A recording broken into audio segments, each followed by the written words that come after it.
Right, let's jump right back in with the rest of the Wasting Sickness of Chulainn, which I put up, well, I filmed it about 2 minutes ago for me, but yes, I've changed my shirt since then. When we left off, Chulainn had been whipped nearly to death by a couple of otherworldly women, one of whom is later identified as Fand, who claims to be in love with him. We finished up right at the point where there's a break in the story, and there's a fairly substantial digression regarding the election of a new High King. We're told that it's 7 years since Conor and Mór died, which is a story that I told way back in 2016, Togel Brúdna da Delega. There's probably a link to that somewhere. I'm gonna skim this section very quickly, largely because it's mainly irrelevant to the Wasting Sickness of Chulainn. I just feel like it's useful to point out that this is just in the middle of it. So basically the gist of it is people don't want a High King from Ulster, but they're prepared to consider Lugath, who is Chulainn's foster son, and Chulainn gives him a bunch of advice from his sickbed as to what it entails to be a good king and how he should convince them to make him king, and he becomes High King, so that's a thing. And then we pick back up again with the story we were actually telling, although with a few continuity issues, such as the fact that Chulainn's wife is now Ever and not Ethna as it was in the previous segment, barring 1 or 2 references. Work with me here. This story is big chaos. Láeg is sitting by Chulainn's sickbed, and Chulainn tells him to go and fetch Ever and explain to her that he's been beaten up by otherworldly women, but he's beginning to get better. Láeg's response is, well, I think it's supposed to be encouraging, but it's kind of hard to tell with Láeg. Either it's a motivational speech or it's a roast, and it could be either. He tells Chulainn that it's not right for a hero to be lying in bed like this, and that all his warlike strength seems to have been taken from him by these otherworld women. And then he goes to Ever and explains the whole situation. Well, you're useless, she says to him. It's clear you've been to the otherworld, but you don't seem to have brought back any help for him. Shame on the Ullr for not doing anything sooner. If it was Conchobar or Fergus or Conall, well, they'd have called Chulainn for help and he'd have come. What are they doing for him? She then repeats all of this in verse form, listing all of the heroes of the Ullr that Chulainn would have helped if they were in his position, and laments his illness, as well as implying that Láeg is kind of known for going to the otherworld regularly, which I think is fascinating, but then I think most things to do with Láeg, Macri and Gavra are fascinating because I'm weird like that. So Ever comes to Evan, where Chulainn is lying in his bed, and she essentially has a go at him. Get up, she says. What kind of a warrior are you lying in bed like this? Get over yourself and get out of bed. And he does. Ever says to him, look, if you're lying in bed for the sake of a woman, go and deal with it. So he gets up and goes out and finds Liban. She's all set to take him to the otherworld. Remember, her husband promised that if Chulainn would fight his enemies for him, he'd arrange for him to get Fand as his wife. But he's hesitant, asking for more information about where he'd actually be going. I'm not going there just at the word of a woman, says Chulainn, which is sadly typical of him. So Liban says, well, fine, Láeg can come instead, because it's not like he doesn't run all your errands anyway. And that's how Láeg ends up going with her again. Admittedly, the patchwork nature of the story makes it tiny bit unclear whether this is the same trip to the otherworld being told again or whether it's the second one, but I think it's the second one. Either way, Láeg is headed back to the otherworld and he goes to Fand. Whereas Chulainn, says Fand. He didn't want to come, says Láeg. He wasn't sure the summons really came from you. It did, said Fand. So go back to him and tell him to come here because there's gonna be a fight and we need him. So Láeg goes back to Chulainn, who asks him what he saw in the otherworld and whether or not he should go. You should definitely go, says Láeg, because there's gonna be a battle and they need you. And in the meantime, and then at this point he recounts the beauty of the otherworld and of Fand. He describes the coloured clothes of the warriors, the fact that nobody there can lie, the beautiful youths. He describes the music too, music beautiful enough to rob a man of his strength and leave him weak and paralysed. If I hadn't run away the second they started playing, says Láeg, I would have been instead too. And there's also a confusing reference here to Ethna, just to show that we really don't know who Chulainn's wife is meant to be at this point in this story. Anyway, Láeg's report does the trick. Chulainn goes with Liban and fights Labrah's enemies for him. But after he's killed the enemies he was asked to fight, Labrah goes out to stop him, and he is not ready to be stopped. Ah, crap, says Láeg. Yeah, he is really hard to calm down once he gets going, and he might kill us. So can you ask for them to fetch 3 vats of freezing water and we will just dunk him in that? So they dunk him in the vats one after the other. The first one boils over with the heat of his body, the second one is still unbearably hot, and the third one is a moderate temperature, and at this point Chulainn is a little bit more chill and substantially damper. The women watch him coming home from the battle. At this point Fand gives a long description of his beauty, this young and beardless boy with his interesting appearance. Seriously, have you guys heard what Chulainn is meant to look like? He has 4 dimples glowing on each cheek, 1 green, 1 blue, 1 blood red, 1 light purple. He has 7 pupils in each eye, and his hair is 3 colours, red, blonde and dark. And his hair is described as piled high, so I'm imagining like those really curly competitive Irish dance weeks, all piled up with like a donut underneath. Again, we're reminded that he's beardless. Like, I think she says that about 3 times in this poem, because that's a very important aspect of his appearance. She also praises his skill in battle, as does Liban, and Cuchulainn recounts his deeds that day,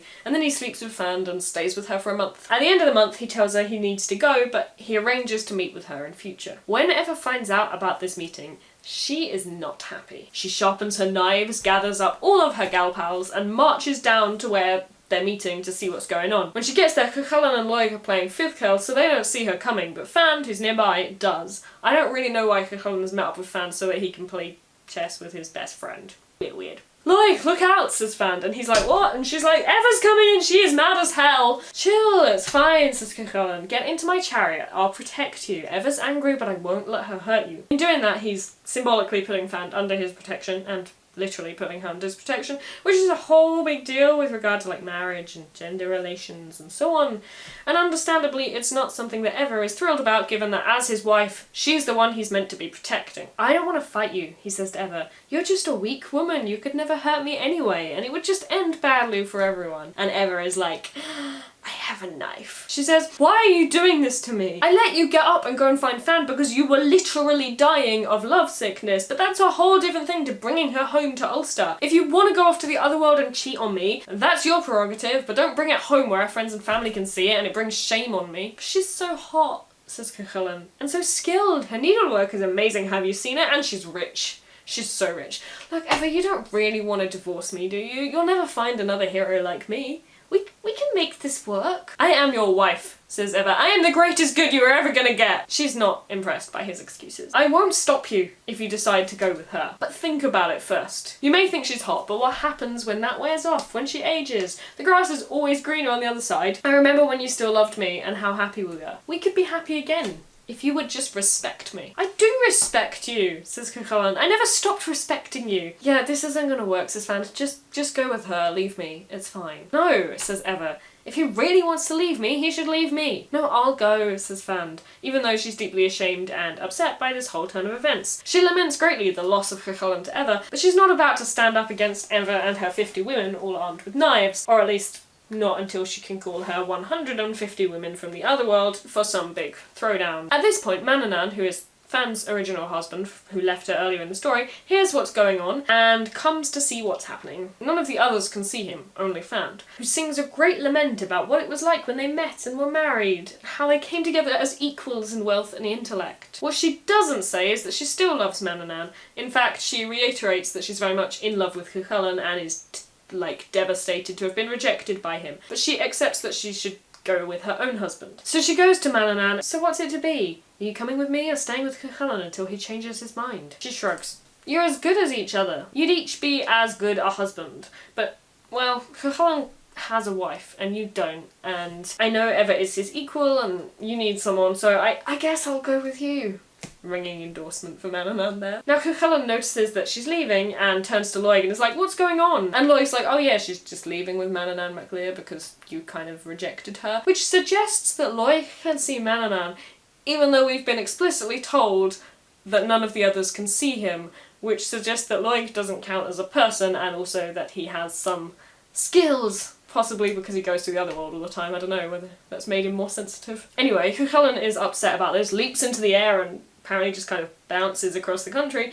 I don't really know how that works, until he comes to Tara Lucha, where he spends a long time living in the mountains, sleeping on the roads, and not eating or drinking. Ever goes to Conchover and tells him what happened, and Conchover sends his druids and magicians to fetch Cuchulainn, who of course attempts to kill them because he's Cuchulainn. But they're able to enchant him long enough to tie up his hands and feet until he calms down. At this point they create for him a drink of forgetfulness so that he doesn't remember Fand at all or anything he did, and he can stop pining for her. They also give one to Ever so that she can forget her jealousy and they can all live happily ever after. We're not told whether Fand continued to pine for Cuchulainn, but she clearly was interested because what Manannán does is shakes his cloak in between them so that she will never meet Cuchulainn again for all eternity. And that's that. Everyone's back with their proper spouse. So that's the end of the Wasting Sickness of Cuchulainn. Like I said, it's a little bit of a disjointed story with these multiple parts, and I'd highly recommend Greg Katona's article on the different attitudes between versions if that's something you are interested in. I don't think it's a story where Cuchulainn comes out particularly well, especially by modern standards, but it just be like that sometimes. I've attempted to smooth it out into something vaguely coherent, but there are still aspects of it that are confusing and there's not a lot of internal consistency going on. It's definitely quite a different wasting sickness to the one we saw in Aislinga Ungiselo. For a start, like, Chulainn gets beaten half to death and it's only after this that we even find out that love is a component. His original lying in bed is nothing to do with love. So it's definitely a strange one and yeah, vaguely kinky. Now next up I'm hoping to tell Tochmarc Becfhola, which also has some fun Otherworld shenanigans and a few tropes that came up in this one. In the meantime, if you want to keep supporting my research and videos, please consider dropping a couple of quid in my tip jar. I have a link in the description, along with all my social media links as usual and recommended reading and so on. Any questions? Drop them in the comments, ask me on Tumblr, I will happily ramble at you. See you next time. Bye!